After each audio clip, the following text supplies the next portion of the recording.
Are they really gonna make a fidget spinner movie after this?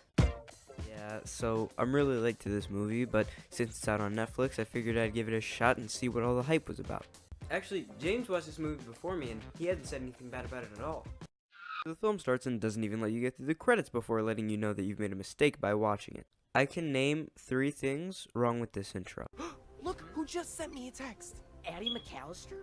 Where'd you get your phone number, dude? Alright, so like that kid is the Emoji's user, Den.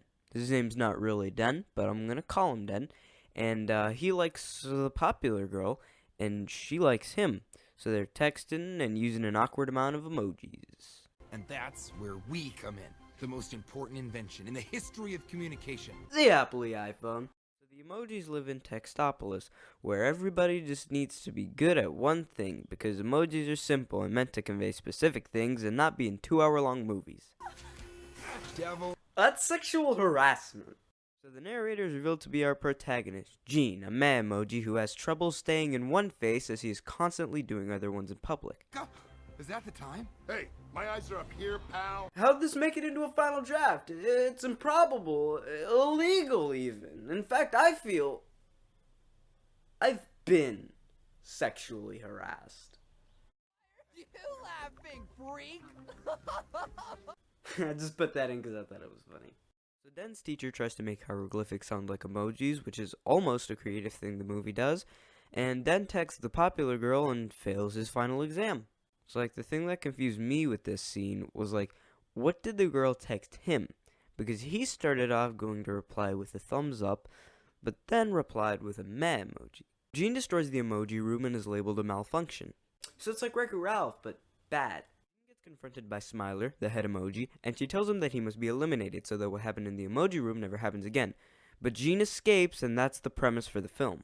So after a bunch of hand jokes, we figure out that Gene can be reprogrammed by a hacker in the piracy app. But this is the dictionary. That's just what Alex wants his parents to think. This is called a skin. Really, Den? Could a teenage boy possibly want to hide from his parents? Don't go back to me like I'm gonna say go back to the movie. Absolutely go back to the movie. So they get in the app, drink some Hack Daniels, and find Jailbreak, our female lead, who agrees to help them. Our protagonists play a quick game of life and death in Candy Crush, and we cut back to Den, who... Hey, Addie, I was just wondering if you are... Tasty. I don't even have to say it, because you're already thinking it.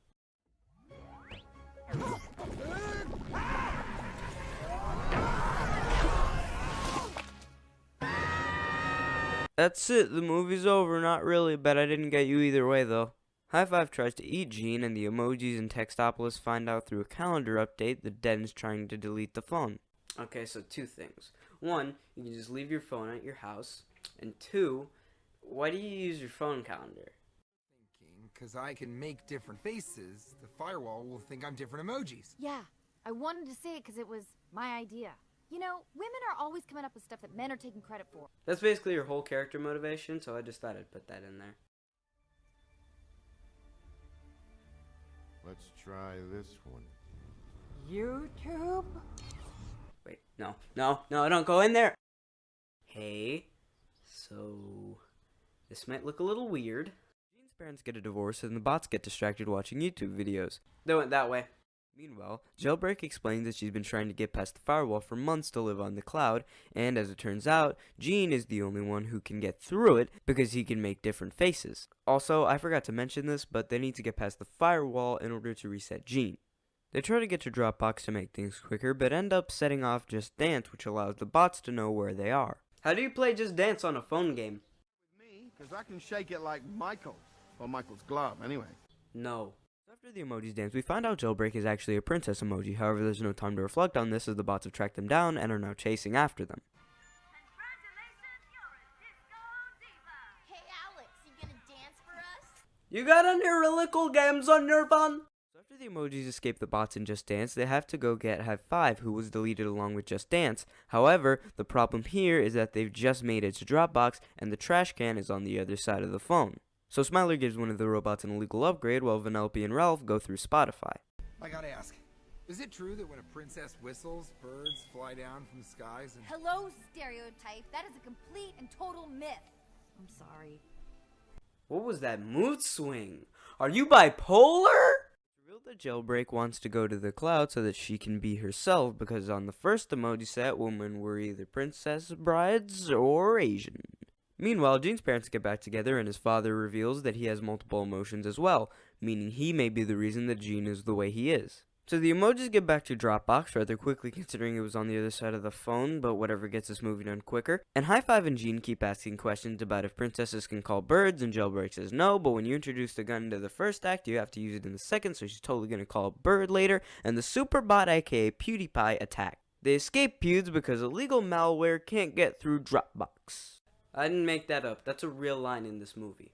To Dropbox, you are about to leave the phone. Remain seated, please. Wreck-It Ralph did this already, but cooler and bigger and with Sonic instead of Dropbox. So they get to the firewall but have some trouble figuring out the password. Gene says that if he were Dan, he would make the password the girl he likes, and High Five reveals that he read an email revealing her name, which allows the emojis to get through the firewall, and they begin to turn Gene into a mat. This all seems kind of super fast now, though, doesn't it? So Gene has a talk with High Five and decides he should express his emotions while he still can, and so he tries to confess his love to Jailbreak, but she turns him down, which turns Gene into a meh emoji. Meanwhile, Den gets to his phone appointment early. Also, the Superbot caught Gene. As High Five tries to tell Jailbreak, it's revealed that Jailbreak has feelings for Gene as well, and she didn't want to tell him. Then she calls the Twitter bird. That's not a joke. She actually calls the Twitter bird, which begs the question, why didn't she just do that to get herself to the cloud in the first place? But the movie's almost over, so why look for plot holes now, right? Gene's dad reveals that he has the same malfunction as Gene to Smiler, and she decides to execute them both and anyone who defends them. Jailbreak and High Five save the day from Smiler, however Alex is still deleting his phone, so they decide that Gene has to be the one to show Alex why not to delete his phone. The only problem is he just turned into a meh emoji, so he has to turn back to normal before he can save everybody. Why doesn't Gene's dad just do it? He doesn't do it because he's not the main character and therefore can't save the day.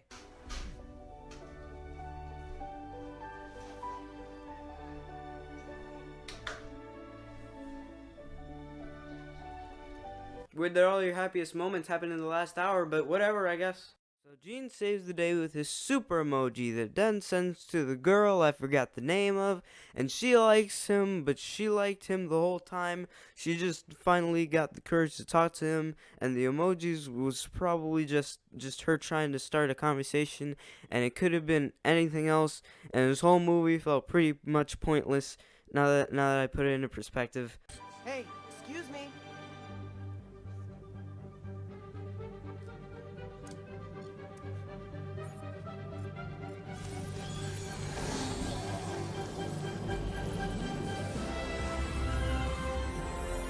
Not a chance that's how it works, but fine, the movie's over.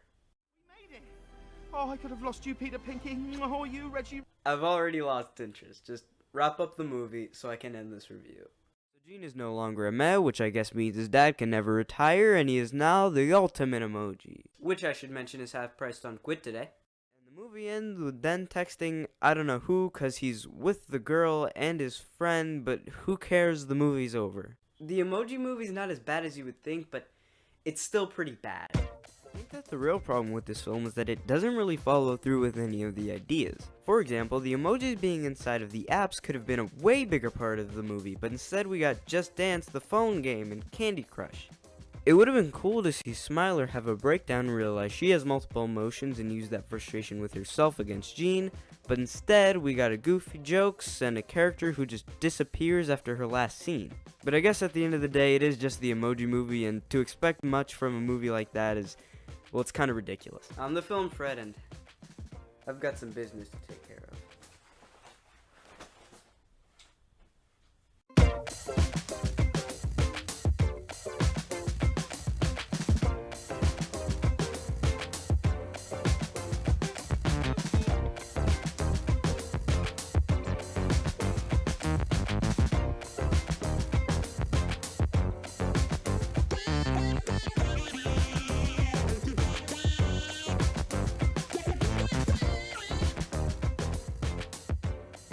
Emojis, they said. It'll be great, they said. Man, I swear these studios are starting to get a little desperate. I mean, talking emojis, that's gotta be an all-time low. I didn't have a warranty on my phone. on, I just broke it. That's gonna be a lot of money. Please, but whatever.